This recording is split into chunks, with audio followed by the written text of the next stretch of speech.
Another year has passed, another season of GFrom reviews is over. And what a year this has been. My goal was to do 12 reviews and I'm glad I could release all of them according to plan every 4 weeks. This wouldn't have been possible without the help of my good American friend Pat, who also made my theme song many years ago. Even after 2 years, Pat still happily looks over my new scripts before I record them to correct mistakes and make funny suggestions. So again, I want to say thank you, Pat. You are an awesome person and I really appreciate the help. You can check out Pat's current projects in a link in the description.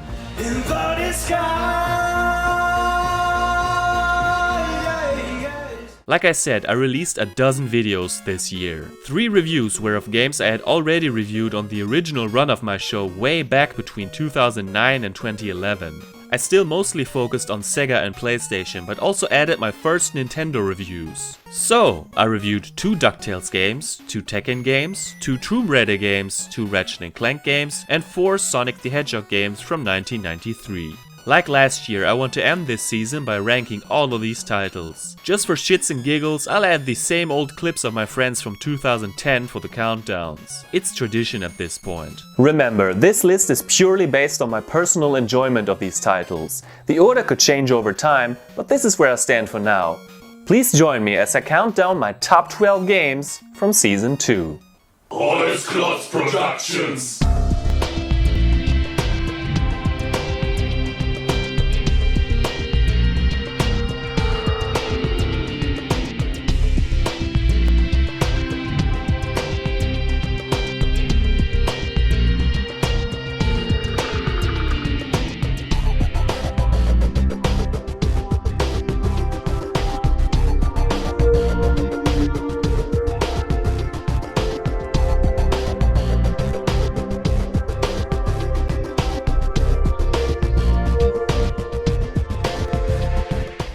Number 12. While I don't think I reviewed a plain bad game this year, Sonic Spinball came pretty close. The Mega Drive version feels choppy and suffers from terrible controls. It's pretty unforgiving too, with no continues or passwords to help you out. Surprisingly, I enjoyed the Game Gear version a bit more. It plays a little better and is more user-friendly thanks to continues and more extra blue balls. What would we do without those?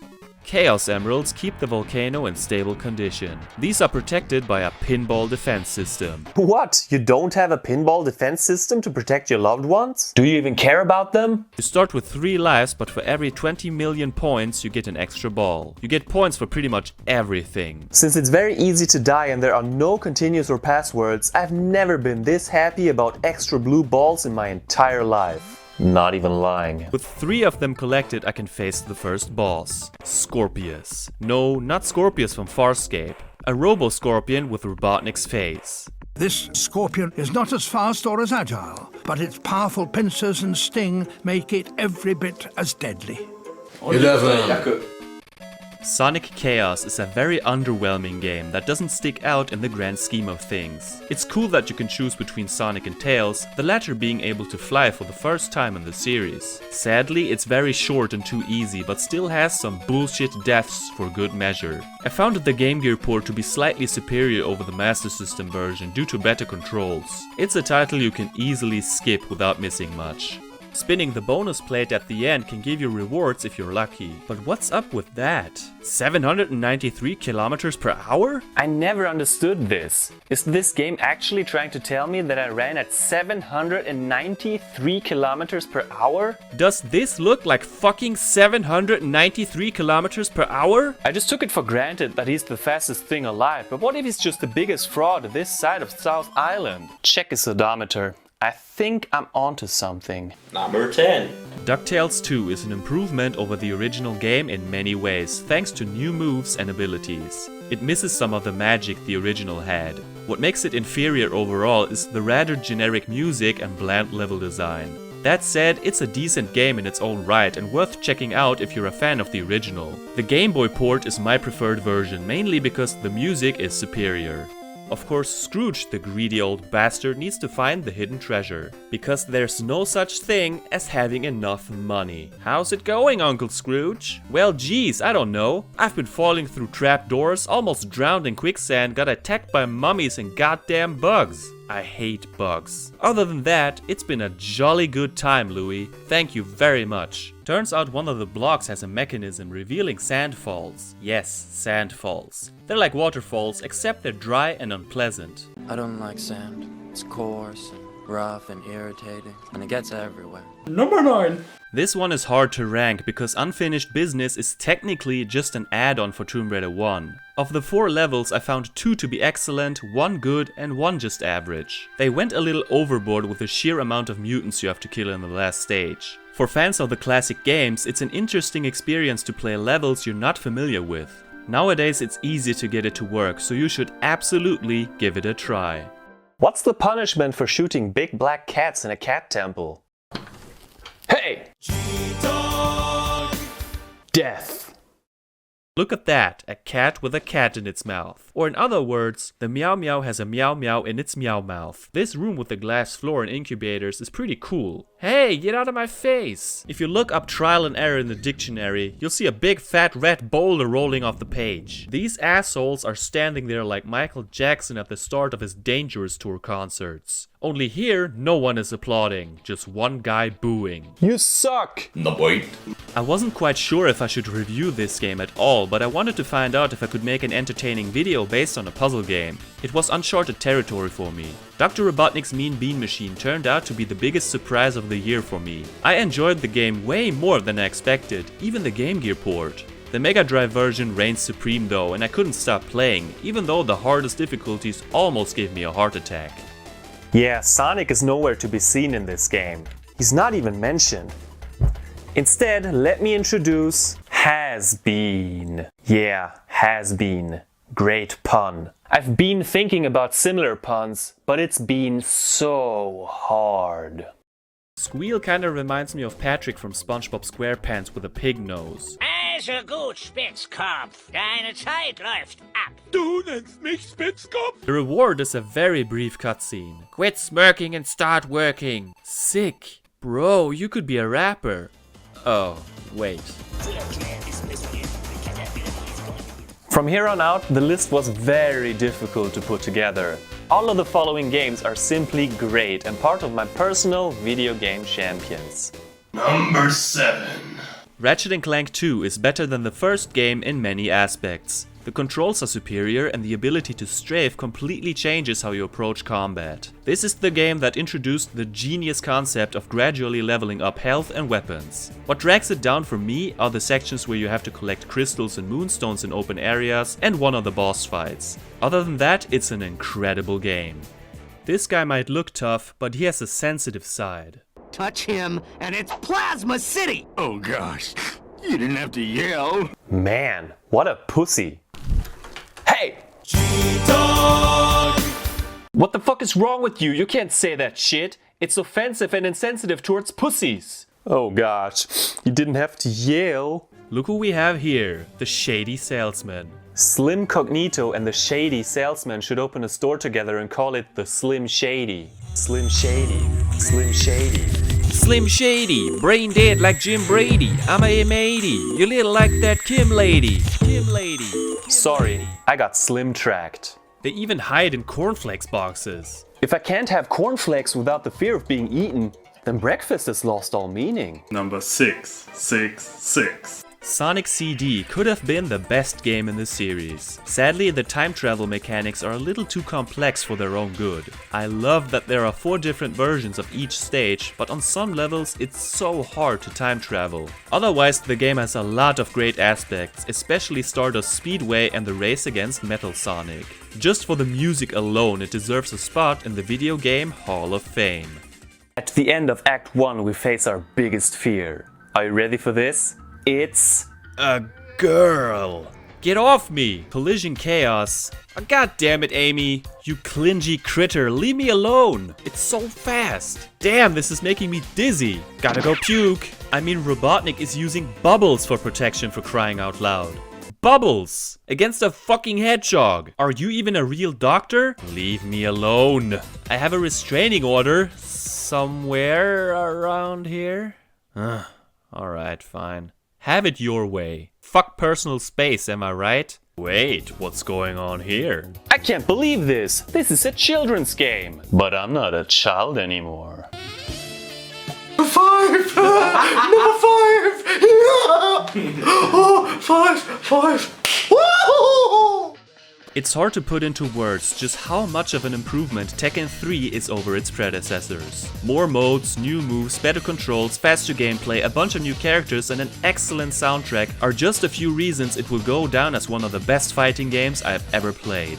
Not even the tedious quest to rescue Dr. B by beating Tekken Force Mode 4 times can ruin this experience for me. If you ever wanted to kick a beach ball into Paul's face, this is the mode for you. I actually remember playing this in a store against a random kid. If I remember correctly, I lost and it left behind some scars. I don't know who you are. I have a very particular set of skills. Skills I have acquired over a very long career. I will look for you. I will find you. And I will beat you in Tekken Ball. She is the pet of Xiao Yu and not interested in Kuma whatsoever. Straight up rejection. It happens with people and it happens with bears, I guess. Not only is it a fire-breathing beast with wings, it has snake arms. Number 4. inferior to its sequels in many ways. The original Ratchet & Clank still has a special place in my heart. The amount of variety in this game is insane, with tons of crazy weapons and gadgets, the grind boots being particularly fun. Not every level is top tier, but throughout the adventure I just have a big old smile on my face. It's a classic that I'll most likely return to many more times. The game doesn't tell us what they're good for yet though, but I'll look for them anyway. They're so shiny. I love gold! More scary is Helga, a somehow overweight robot with a creepy German accent. Oh yeah, but it is weak. She makes us pay for our price at the end, which as someone who has lived in Germany for most of his life is too close to home for my taste. You have to give me the price, I earned it legitimately. Man, I remember that we played this level for hours on our Let's Play because we kept dying and had to repeat the second half of the level like 1 billion times. Bis hier. Nein! Was? Das denn doch? Fuck! No! Wo kommt das doch her? Diese scheiß Kamera. Number 3. Going into this review, I was certain Tomb Raider 3 was my favorite game in the series. My hatred for the London levels proved me wrong. Despite those atrocities, this is one of my most beloved games of all time. I've played it countless times and my love for the India, South Pacific and Nevada levels are just as strong as ever. The feeling I have when playing this game is simply unmatched. A true masterpiece. Where's the Tomb Raider 3 review? Please make the Tomb Raider 3 review. Voila, mach Teil 3! Review Tomb Raider 3! Review it already! Review it already! Review it already!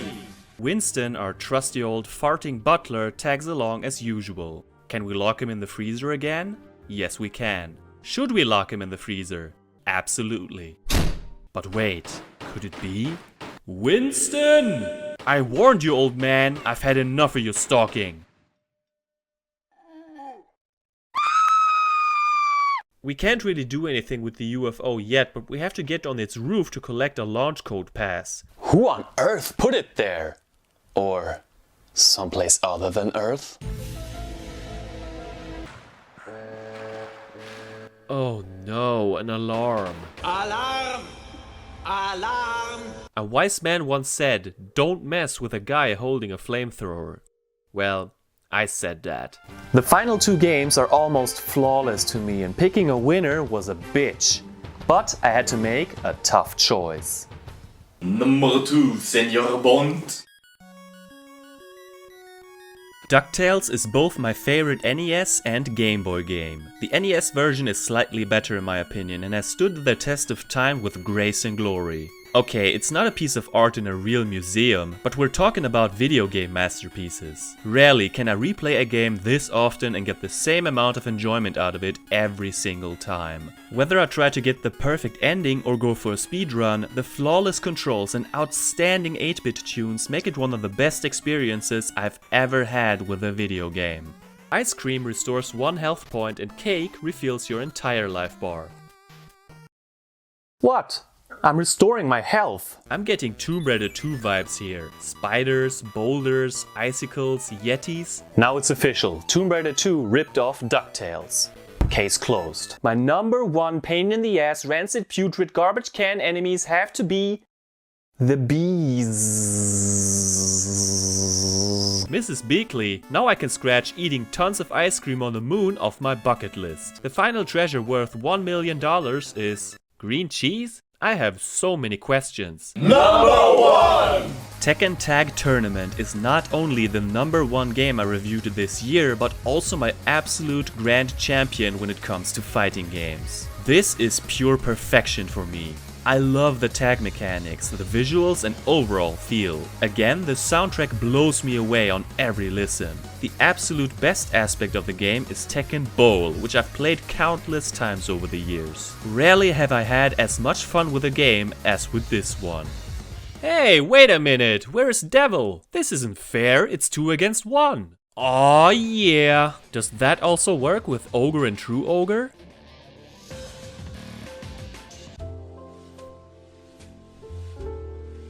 Especially the miss sound has become somewhat of an in-joke in our family when someone fails at something. The music for these endings overstays its welcome before you know it. Why on earth do we have to hear the same damn song over and over and over again? If you ever want to see me suffer, change every song on my playlist with this one.